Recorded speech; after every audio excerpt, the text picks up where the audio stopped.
Thanks, Sean. So yeah, today I'm going to be talking about mono environments and the joys of working within them. I'm not sure if anyone's really heard about what a mono environment actually is, but basically a mono environment is where you have one environment and that's production. Basically, that means no staging and no QA.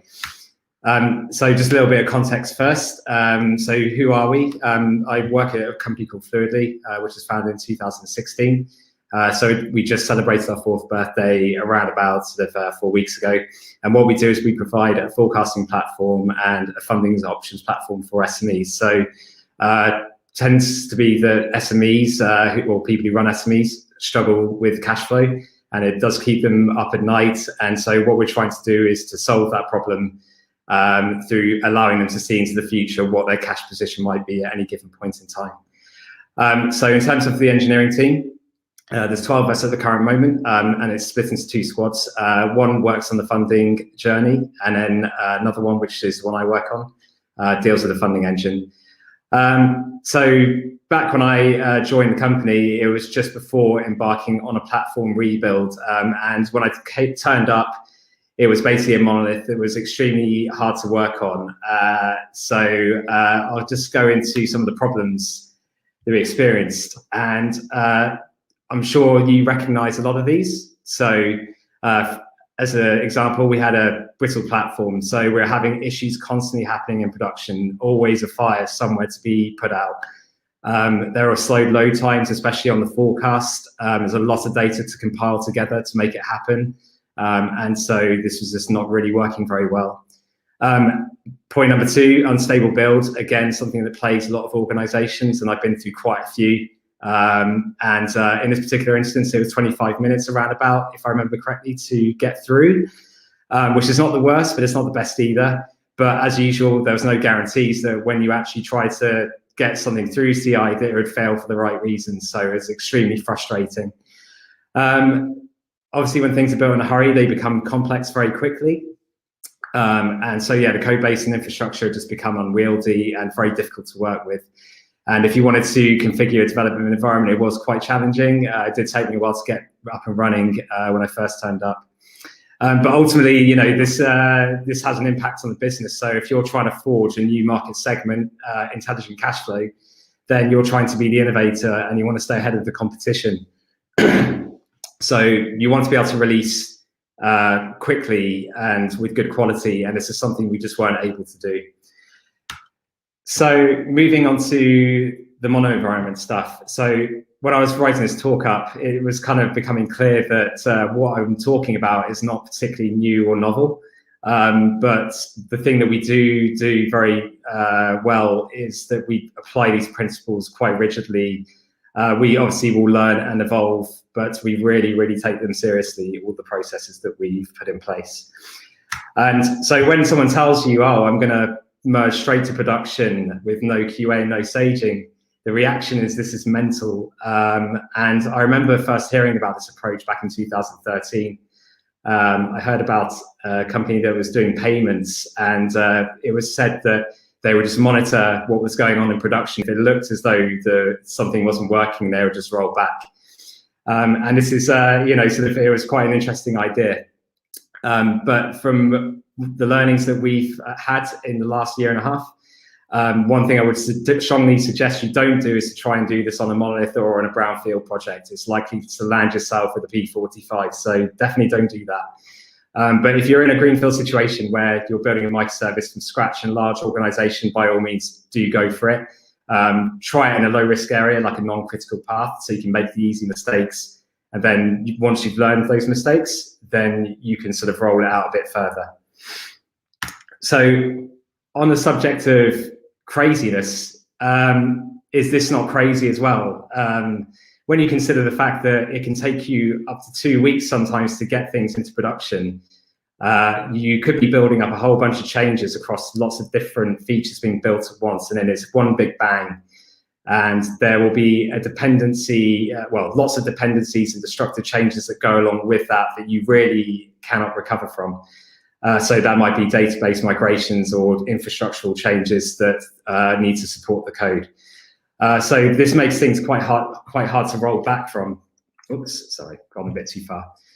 And yeah, sometimes you do get through the entire process, and yeah, production just breaks. You know, you've got migration failures, so the migration works absolutely fine in CI, but then your production traffic is locking up your database, and I've experienced this firsthand, and it's very difficult to diagnose. And so you get surprised, and if you've waited 2 weeks for this to roll out, the chances are it's a little bit too late. You kind of already lost a lot of context.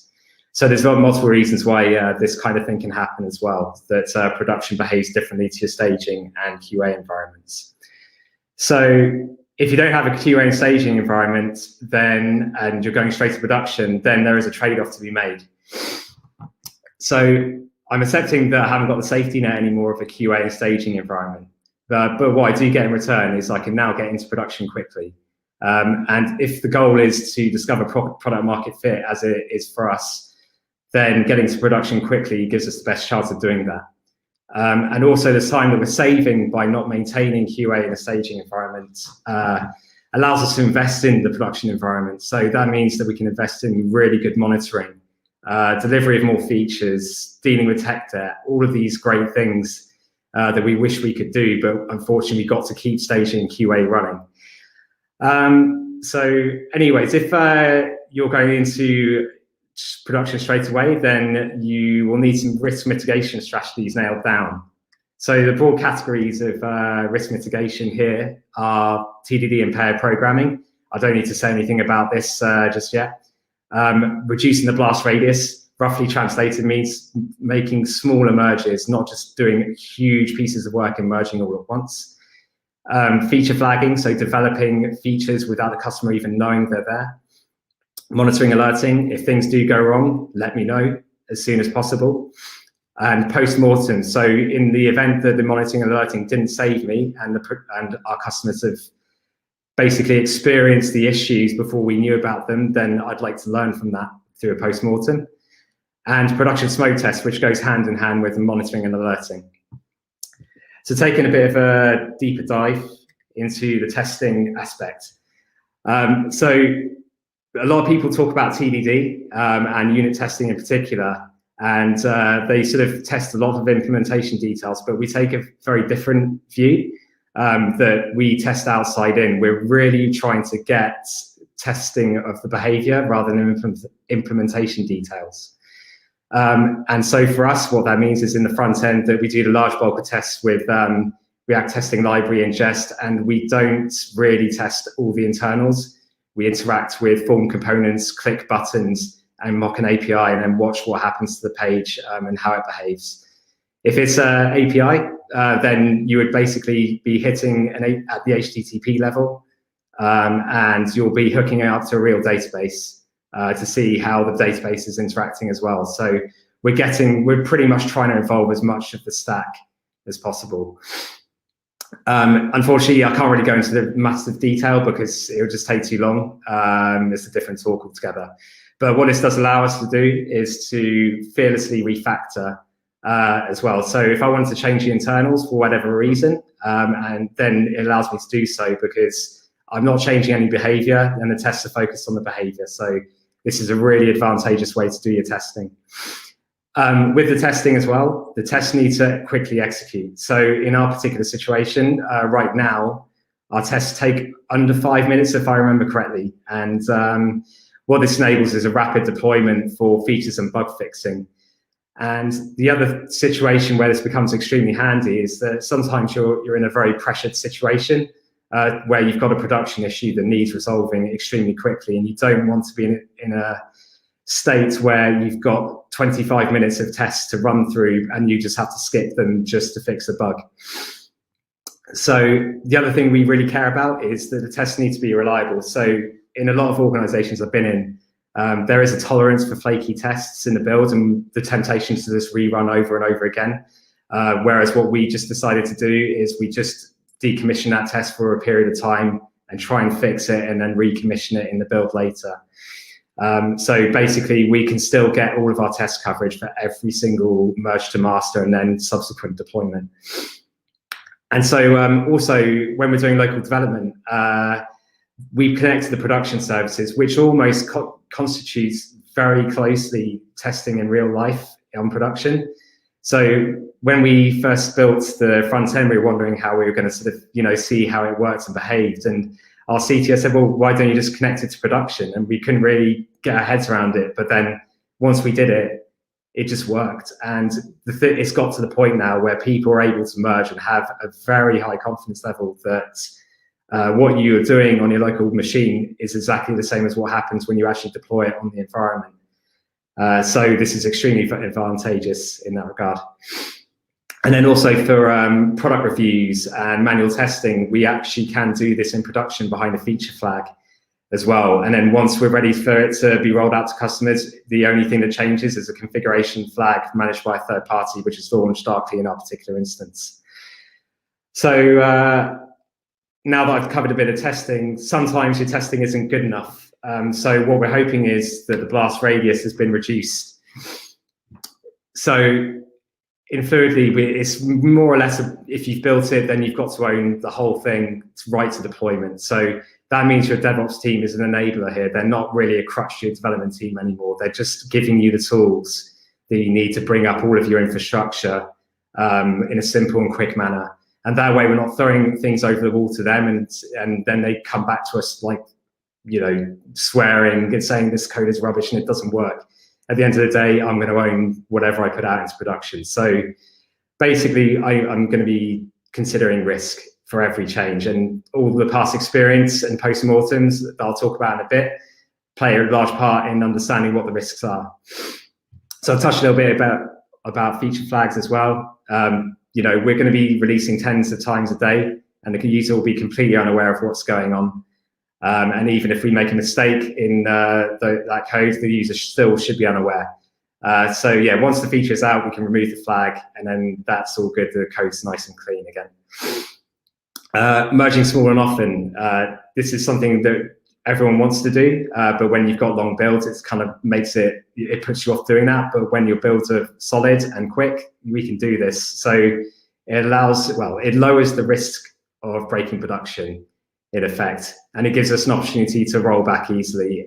So if the changes are small, then the likelihood is if I do a revert commit, then I'm not going to end up with lots of conflicts, and those are also prone to error. So merging small, merging often is definitely a very good habit to get into, and working in a mono environment and having a good build enables this.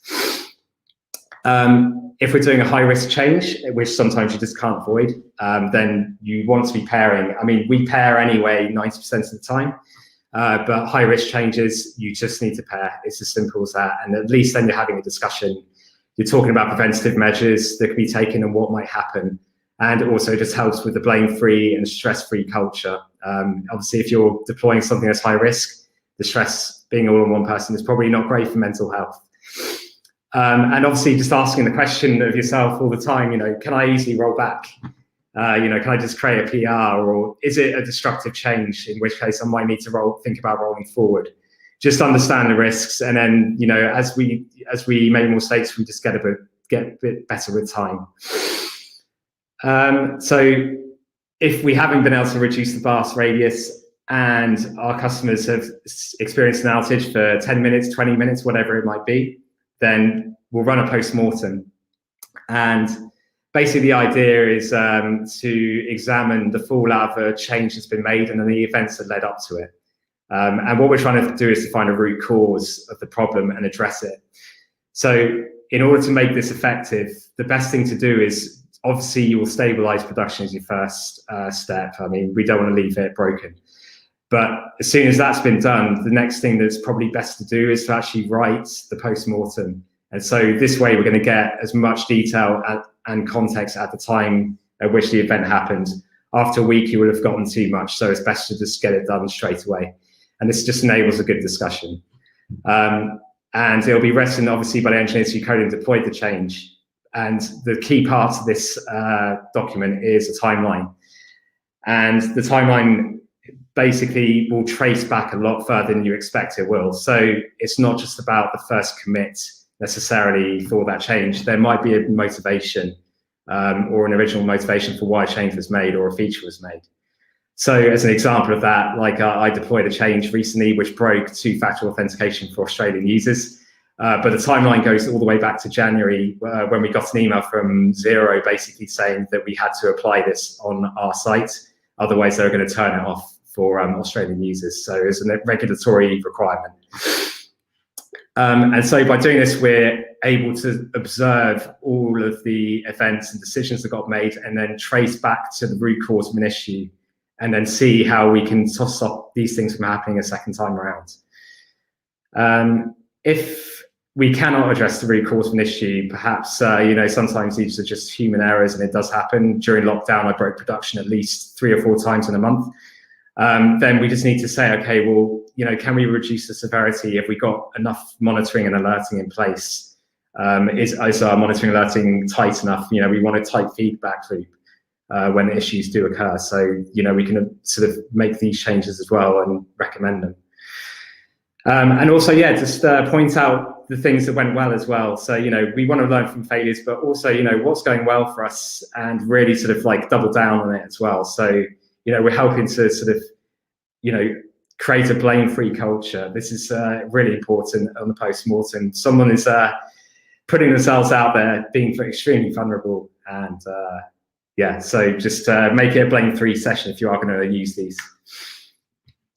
So moving on to alerting and monitoring, as I've touched on. If you're deploying code, then monitoring and alerting is part of that. You have to do it because you need to be able to see what's going on.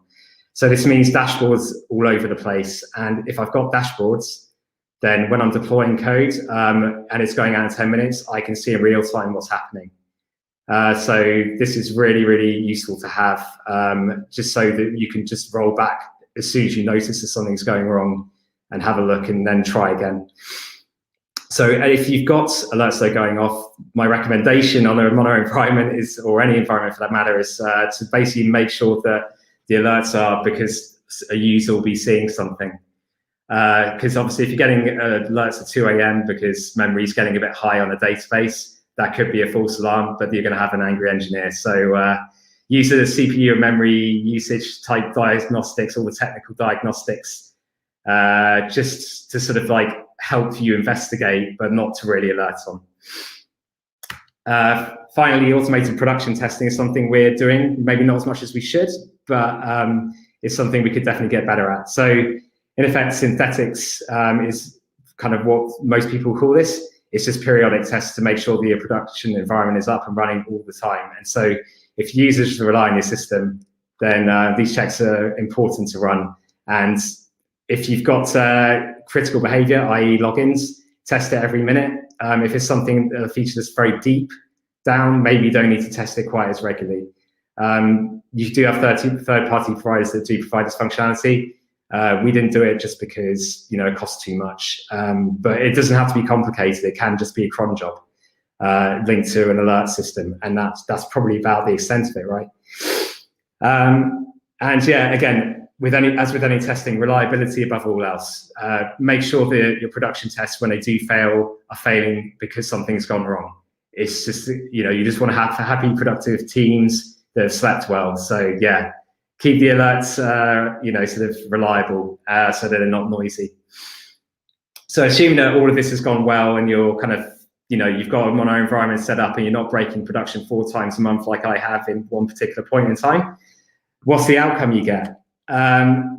So we have an amazing ability to sort of get a really speedy build and a lot of test coverage. So as I mentioned earlier, we've got high quality Jest tests, and there's 2,000 of them currently. And this means that a large portion of the front end is tested in less than 5 minutes, and it really does test actual behavior the user would see. So we're really covering lots of edge cases, happy cases, sad cases. And this is the sort of thing that in other organizations are covered by Selenium and Cypress, and unfortunately that's not something that scales. So we do have browser tests, but there's only 25 of them, and that takes about 2.5 minutes. So for me, this is a massive win, and it's something I've never really seen done before. And when you do talk to people about that you can do this, they kind of shake their heads and say it's not possible, but I think we proved that we can do it. And yeah, the entire build is done in less than 10 minutes. But this is like after a whole bunch of features that have already been written. I think we could probably get this down to less than 5 minutes again at some point in time. But right now this is serving our purposes. The other thing is also, as I've mentioned earlier, about keeping the build stable. So this is, I think, a stream of builds over the course of a day on our front end, which is normally the most flaky build of any system that you're doing and running CI on. And so, yeah, the actual only failure in this list is a production smoke test set going off. So, yeah, again, something that you rarely see in organizations, I think, is a green build the majority of the time. So this has been absolutely fantastic to see. And merging capability. So obviously we went into lockdown in March, and we only had 9 engineers at that point in time. So this was we had around about 1,000 merges per month, which equates to 100 per an engineer in a month. And that equates to about 5 merges to production per day for an engineer. So, it's very rare that someone can get into production that often. So I think it's, this is really working well for us. And when you do hear these excuses about the TDD slows me down and pairing slows me down, but I think, the stats here are speaking for themselves, that all the TDD we're doing, all the processes we're putting in place, keeping the build speedy is making us move extremely fast and with a lot of confidence. And also, no deploy Fridays. I think some people might have this still in place, but this isn't a concept in Fluidly. We always merge every day of the week. So we have no fear at all of merging at all. And this is some feedback that came in today from a user who's extremely happy with one of the features that was requested, and then we turned it around in a time that I guess they were quite surprised by. So yeah, again, this is resulting in happy customers, which we all want. In effect, that's what we should be striving for, is to deliver value every day. So yeah, for me, again, another massive win whenever we get something like this come through on Slack. But obviously, I've talked about sort of the virtues of a mono environment and how great it is, but I've sort of put a little question on Slack yesterday to sort of sum up in a sentence how it's been working on the mono environment, and these are all the responses that I got through. So yeah, you don't have to take it from me. This is other engineers who've sort of talked about how they feel. So yeah, I guess that's it really from me. Thanks all for listening. Thanks, Roland. Really, really interesting talk, and obviously really interesting to hear what you guys have been up to at Fluidly. We've got quite a few questions, so we'll get through those. So first off, we'll start with Andy. He says, does this approach rely on discrete, isolated features being developed rather than highly complex, interdependent changes of large epics? And he's also got a supplementary question of, do you employ the idea of pre-mortems at all? Yeah, I think I've never really given much thought to the idea of sort of feature flags and sort of interconnected features. I mean, our system's extremely complicated. For the moment, we have been working a lot of this sort of more kind of segregated features, I would say, but there have been features that have been very heavily integrated in very complicated places. So this does work. I think even when you're trying to sort of iterate upon something, it's just that you kind of, you're building with in mind that, you want to feature flag new stuff that you don't want out yet. So it just tailors your whole approach, I think. Pre-mortems, yeah, I think someone's talked about this a few times. I think they do it. Someone talks about this in science or something. We don't apply here. I'm not sure how we would, but I'm pretty sure if you looked into it, you could. So yeah, it's a good idea. I might actually have a look into that tomorrow. Alexandra asks, how would you scale this at millions of users, or maybe a better starting question is, how many users do you have, and what type of companies would this be a bad idea for, do you think? Yeah, so yeah, I mean, in terms of users at the moment, we're in the hundreds to 1,000 who are active on the platform. But I'm not entirely sure whether it should make a difference per se. in terms of, because what you're trying to effectively do is you're trying to discover problems before customers do. So if you've got all of your monitoring and alerting in place, then I'd like to think that you can basically roll back very, very quickly, so you don't lose or you don't anger too many people. Maybe there are situations where you might not want to apply this, as I said, like in large organizations that like oil tankers, in terms of like how they move, this is probably not a great idea. But if you're trying to bring up, like, say, a new microservice, this works quite well. But it's going to be different for everybody. I think, I've only done this once. I haven't done this in multiple places. So I haven't seen, that Shabir's been through multiple organizations trying to apply something, an idea, and this is the first time I've seen it in reality. So it's a learning experience still for me, I would say. And your final two questions from the comments. So we've got, when did you decide to implement this strategy, and did you have a specialist QA team at the time? Yeah, so on the QA side of things, we don't actually have any QAs. I mean, personally, from my perspective, I'm an ex-QA in Esther, and I really would love it if we did have a great manual tester or two on the team. I don't feel like we need an Esther, but good manual testing, I think, would be great in a situation like this. To be constantly testing production, exploratory testing, telling us where things don't work, and when we're feature flagging stuff, they can test in production rather than in a QA environment and see how things behave for real. Sorry, and the other thing was, the other part of the question, I forgot. So it was, when did you decide to implement this strategy?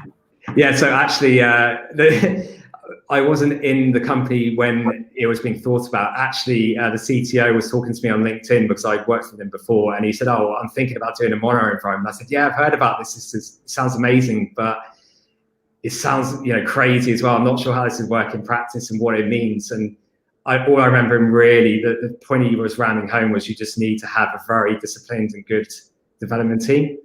And I think he's right. I think, you can't just be cavalier and put your cowboy hat on. You need to be constantly sort of evolving your processes and learning from your failures and stuff like that. So if you're not introspective, this is you'll fall flat on your face. And I think it was a risk that was worth taking. I mean, I'm not sure the conversations that went on in the background with the CTO about doing this, because we basically didn't build any new features for probably 3 months to 4 months. But once we got the environment up and running and serving customers, the CEO was absolutely amazed at how much more we were getting done.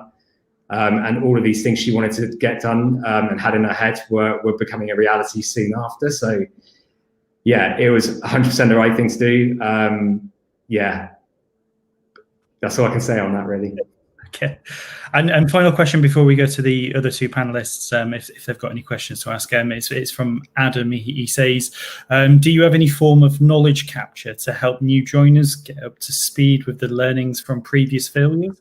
Yeah, great question. So, I mean, I think with the remote working thing, one of the things about remote working is about document everything. And so with Postmortems as an example, that's documented in Confluence. So basically every single production outage or disaster is there for all to see and to learn from. And, we've got action points in those documents. So it's like, okay, right, we've got a timeline, we've got all the things went well, what went wrong, but what are we actually going to do about it? So that, yeah, everything's captured in terms of new joiners getting up to speed and learning from previous failures. But I'd honestly say the better thing to do for new joiners is to just make them pair all the time. Don't leave them on their own. And so, even when you're not a new starter at Fluidly, you're still pairing 90% of the time. It's just, part of the culture. It's all about culture, I think, Okay. So it's really good questions on the comments. We'll go to our speakers. So we'll start with Shabir. Do you have a question you'd like to ask Roland? Yeah, I was wondering actually, how do you see this? Do you see this being sustainable as the product grows and becomes even more complex, serving even more customers and so forth? Do you see this approach as being sustainable throughout that growth as well?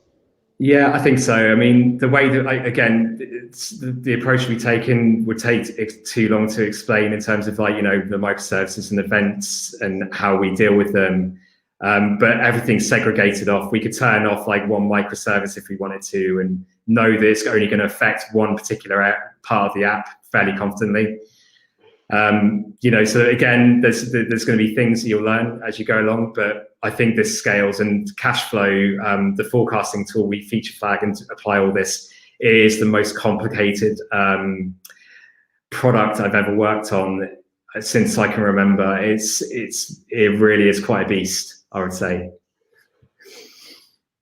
Cool, nice. And finally, we'll finish off with Mark. Do you have any questions you'd like to ask Roland? Yeah, sure. So I was really interested at the top of your talk. You said it's not something you would do with brownfield, and I can see that, you know. However, apart from maybe the obvious ones like TDD, are there any of these techniques you would recommend for a brownfield development? Yeah, definitely monitoring and alerting, production testing.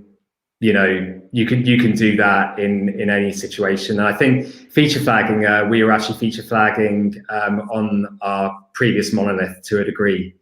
So a lot of these things you can still do, but I think if you're going to go straight to production, then you need your CI to be up to scratch and fast and reliable and tell you a lot of information, i.e. your testing coverage is very, very good. That's the thing, that's the absolute, you cannot do this without that, basically. Awesome, thank you.